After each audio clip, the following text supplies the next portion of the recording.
بسم اللہ الرحمن الرحیم۔ ناظرین السلام علیکم۔ YouTube news channel Kharian gazette میں ہوں گل بخشانی۔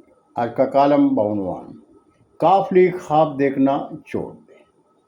ناظرین، کوٹلہ عالم علی خان میں کوٹلہ برادرز کے میڈیا سیل سے مقامی روزنامہ میں چودھری عابد رضا کوٹلہ کے حوالے سے خبر ہے۔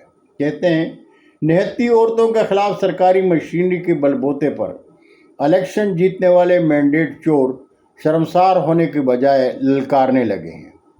حلقہ N62 ہی کیوں، ضلع کے ہر حلقہ میں ان کا مقابلہ کروں گا۔ امتحان میں نقل کر کے پاس ہونے والے سر اٹھا کر بات کرنے کے قابل نہیں رہتے۔ الیکشن 2024 میں 8 فروری کو تو سازش کے تحت میرے آبائی علاقے کے پریزائڈنگ آفیسر غائب کر کے میرے حلقے کے عوام کو نمائندگی سے محروم رکھا گیا، لیکن اگر N62 میں ضمنی الیکشن کا میدان سجا تو انشاءاللہ تعالی مینڈیٹ چوروں کی ضمانتیں ضبط کروا دوں گا۔ عوام اپنے ووٹ کا پہرا خود دیں گے۔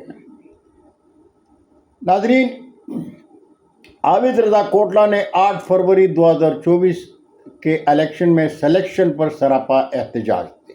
آپ نے کہا تھا، میرے حلقہ انتخاب سے تحریک انصاف کے امیدوار چودھری محمد الیاس جیتے ہیں۔ چودھری موسیٰ الہی کو کس خوشی میں کامیاب قرار دیا جا رہا ہے، میں یہ دھاندلی نہیں ہونے دوں گا۔ لیکن اگر عابد رضا کوٹلہ مسلم لیگ کاف کو مینڈیٹ چور کہہ رہے ہیں تو غلط کہہ رہے ہیں۔ ان بیچاروں کا کیا قصور؟ مسلم لیگ کاف کی کامیابی کا نوٹیفیکیشن تو انہیں خلائی مخلوق نے دلوایا تھا۔ 8 فروری کو جو ڈرامہ کھیلا گیا تھا، اس پر عابد رضا کوٹلہ نے کہا تھا کہ میں ضلع گجرات میں کاف لیگ کی بادشاہت کسی طور بھی تسلیم نہیں کروں گا۔ لیکن محترمہ مریم نواز صاحبہ سے ملاقات کے بعد سالار قافلہ کا غصہ دودھ کی جاگ کی طرح بیٹھ گیا تھا اور مزاج کو مزید ٹھنڈا رکھنے کے لیے ناروے چلے گئے تھے۔ ناظرین، تحریک انصاف کے MNA چودھری محمد الیاس کے خلاف ریفرنس پر جو بھی فیصلہ ہوگا وہ تو حلقہ انتخاب کے لوگ جان گئے ہوں گے، اس لیے کہ سپریم کورٹ میں چیف جسٹس قاضی فائز عیسیٰ صاحب تشریف فرما ہیں۔ غیر آئینی حکومت میں کچھ بھی ہو سکتا ہے، خلائی مخلوق کچھ بھی کر سکتی ہے، اس لیے حلقہ انتخاب کے ووٹر ضمنی الیکشن کی تیاری پکڑیں۔ شنید ہے، ضمنی الیکشن میں موسیٰ الہی کی بیگم کا مقابلہ عابد رضا کوٹلہ سے ہوگا، اس لیے کہ N62 میں مسلم لیگ کاف کا کوئی ایسا سیاسی پہلوان نہیں جو عابد رضا کوٹلہ کا مقابلہ کر سکے۔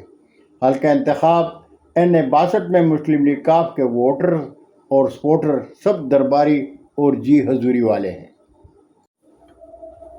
ناظرین، حلقہ انتخاب N62 سے چودھری عرفان نصیر مرالا کاف لیگ کے مضبوط امیدوار ہو سکتے تھے، لیکن مرالا خاندان کی یکجہتی گھر کے چراغوں میں اس وقت خاک ہو گئی جب MNA رحمان نصیر مرالا خاندانی سیاست کے وقار کو نظر انداز کر کے مسلم لیگ کاف کے ہو گئے، اور چودھری برادران کی احسان فراموشی کی وجہ سے آج مرالا خاندان کوٹلہ برادران کے ساتھ کھڑا ہے۔